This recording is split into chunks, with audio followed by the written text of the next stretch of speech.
बहुत समय पहले की बात है। एक सुंदर घाटी में रंग बिरंगे फूलों का बसेरा था।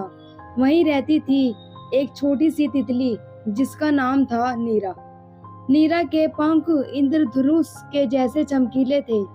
वह फूलों से पराग चुनती, बच्चों को अपनी नन्ही सी आवाज में कहानियां सुनाती और हर सुबह सूरज की पहली किरण के साथ उड़ान भरती।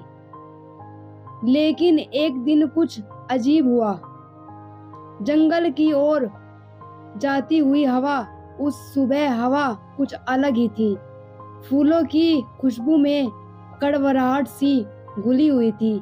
नीरा ने महसूस किया कि घाटी के पास का पुराना अंधेरा जंगल कुछ फुसफुसा रहा है। वो जंगल कभी अच्छा संकेत नहीं देता।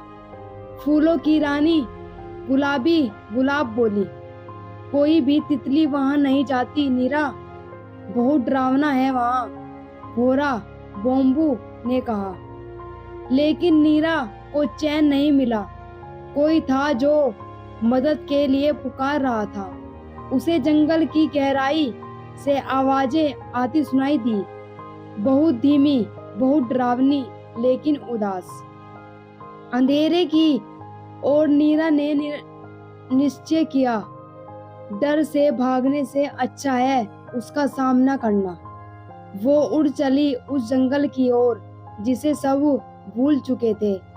जंगल में घुसते ही उजाला जैसे रुक गया। ऊंचे पेड़ों ने सूरज की किरणों को रोक रखा था। चारों ओर धुंध थी और जमीन पर अजीब से निशान थे। कहीं ये कोई जानवर तो नहीं, नीरा ने सोचा।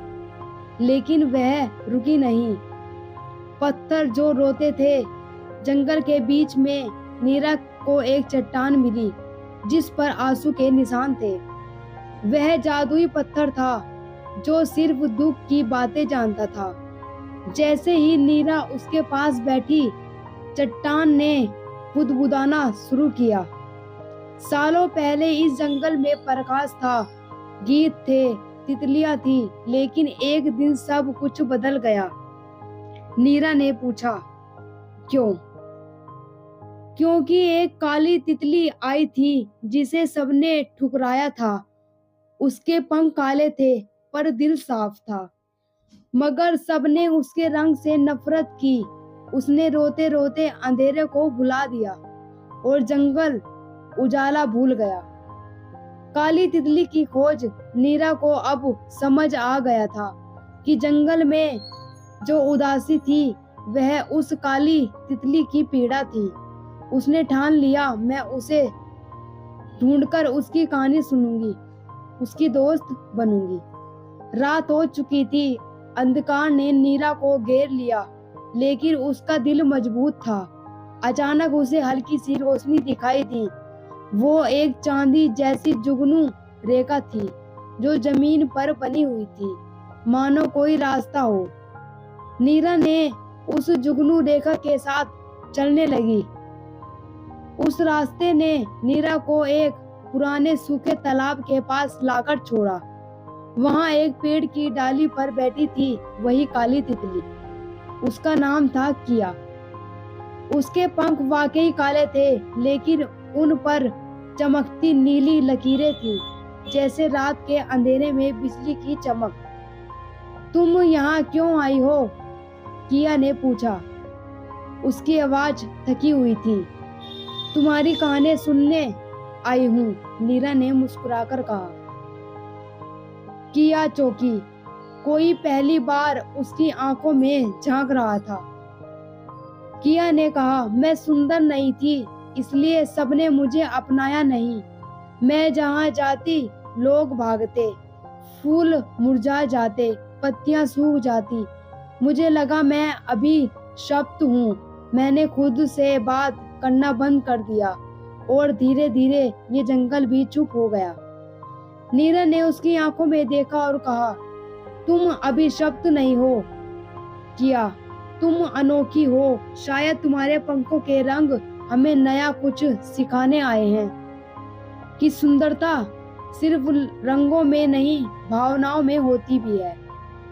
किया की आंखों से आंसू बह निकले। पहली बार किसी ने उसे अपनाया था।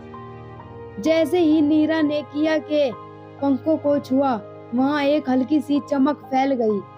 दोनों तितलियां तालाब के ऊपर उड़ने लगी और तभी काले बादलों से एक किरण टूटकर नीचे गिरी, ठीक तालाब के बीच।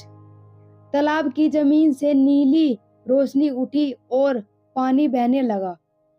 पूरे जंगल में फूल खिल उठे, पत्तियां हरी हो गई, चिड़ियों का कलरव सुनाई देने लगा।